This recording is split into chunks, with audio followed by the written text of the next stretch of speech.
Hey everybody, I want to talk to you specifically about a knot that I feel like really kind of tips the scales in your favor when it comes to a perfectly vertical presentation as it applies to flipping and pitching. And that's the SNELL knot. I think a lot of people today are tying the SNELL knot, but in case you hadn't heard of it or in case you're not doing it, I thought I would just demonstrate how to tie this SNELL knot. This is the way I learned, and I've had great success with it, and if it's not broken, don't fix it. The first thing I want to do is have a good length of line to work with. I'm going to pass the line through the top of the hook or the hook point side and run it through, and then I'm going to make a loop like this. So you have this loop here that runs basically parallel to the hook shank, and then I'm going to run this tag end through the loop and around the shank of the hook 6 times. So 1, 2, 3, 4, 5, and 6.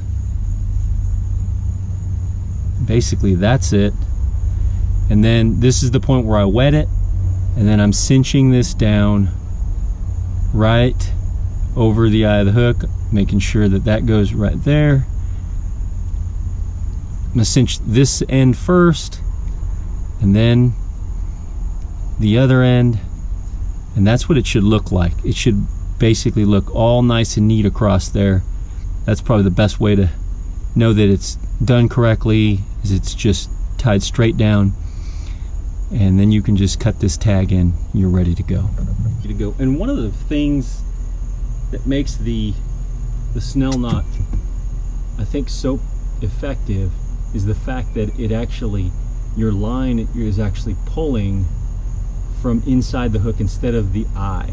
And what's great about that is a lot of times when a fish eats the bait, it changes all the time just based on whether he catches it on the fall or eats it off the bottom. But if he's eating it like this hook has to turn and then has to be set into the fish's mouth.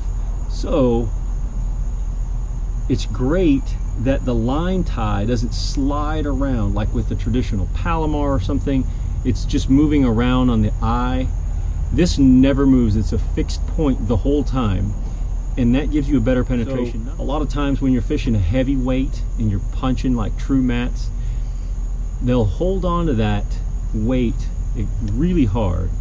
They'll really apply a lot of pressure to that, and then so when they do that and then you pull the line tight, it just kicks that hook up. Do that again like that and into the roof of the fish's mouth, which makes it work really well with these heavy weights. Like this is, I believe, is an 1 1/4 Strike King tour grade. So that's really the importance of the SNELL knot. I've tried a lot of different hooks over the years, but my favorite is definitely the Owner Jungle Flipping Hook. I've had a really good success with it. It is a heavier gauge hook, but with braided line and a big flipping stick, you definitely want that. It's got a great keeper for your plastics, holds really well. It's got a sealed eye, and it has the Zoe wire, which is that silky gray finish, and I'm pretty sure nothing quite penetrates as easily as that silky gray finish.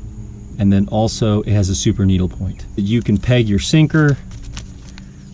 Sometimes I like to use the peggets, and then other times I use just a regular bobber stop. I feel like the peggets for the really heavy weights works best, and then for the lighter weights I'm using just a regular bobber stop. And that's your SNELL knot presentation. And this is that cam action that's so important.